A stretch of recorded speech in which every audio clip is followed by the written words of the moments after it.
আসসালামু আলাইকুম রহমতুল্লাহ। মাদ্রাসা ষষ্ঠ সপ্তাহের অ্যাসাইনমেন্ট এ পর্যায়ে আমরা আজকে দাখিল অষ্টম শ্রেণীর কোরআন ও তাজবিদ বিষয়ের এটি তৃতীয় অ্যাসাইনমেন্ট নিয়ে আমরা আলোচনা করব তথা এর সলিউশন নিয়ে আমরা আলোচনা করব। আশা করি শুরু থেকে শেষ পর্যন্ত আমাদের সাথে থাকবে। সর্বপ্রথম তোমাদের খাতায় লিখতে হবে পাঠ শিরোনাম।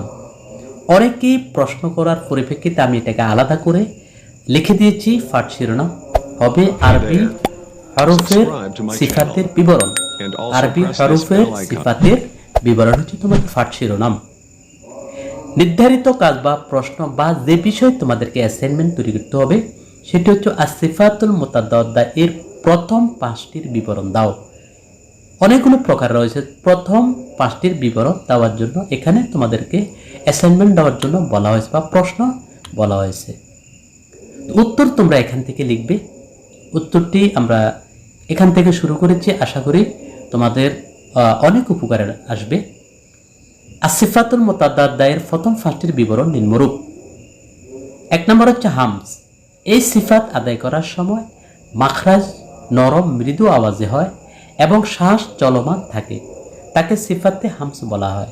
যেমন ফাহাদ্দিসে সা। 2 নম্বর হচ্ছে জাহর। এই সিফাত আদায় করার সময় আওয়াজ মাখরাজে এমন জোরের সাথে লাগে যাতে শ্বাস বন্ধ হয়ে যায় এবং আওয়াজ উচ্চ হয়, তাকে সিফাতে জাহর বলা হয়।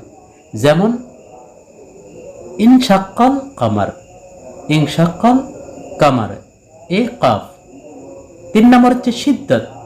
এই সিফাত আদায় করার সময় আওয়াজ মাখরাজে এমন জোরে লাগে যাতে কঠিন আওয়াজে উচ্চারিত হয়, পরে আওয়াজ বন্ধ হয়ে যায়, তাকে সিফাতে শিদ্দাত বলা হয়।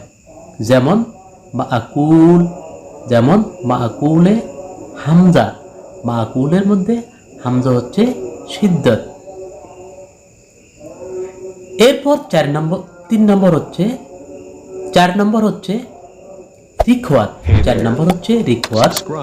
এই সিফাত আদায় করার সময় আওয়াজে এমন হালকাভাবে উচ্চারিত হয় যাতে আওয়াজ চালু ও নরম থাকে, তাকে সিফাতে রিখওয়াত বলে।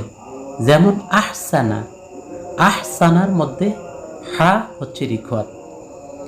সর্বশেষ 5 নম্বর হচ্ছে ইস্তিলা। এই সিফাত আদায় করার সময় মাখরাজ থেকে জিহ্বার গোড়ার উপরের দিকে উঠে না, যার কারণে হরফগুলো বারিক বা হালকা পাতলাভাবে উচ্চারিত হয়। যেমন আখরাজা, আখরাজার মধ্যে খা হচ্ছে ইস্তিলা, এটির উচ্চারণ এইভাবে হবে, ইস্তিলা রূপে হবে। তো এই হচ্ছে মোটামুটি তোমাদের জন্য আজকের অ্যাসাইনমেন্টের সমাধান। আশা করি তোমরা এর থেকে অনেক উপকৃত হবে।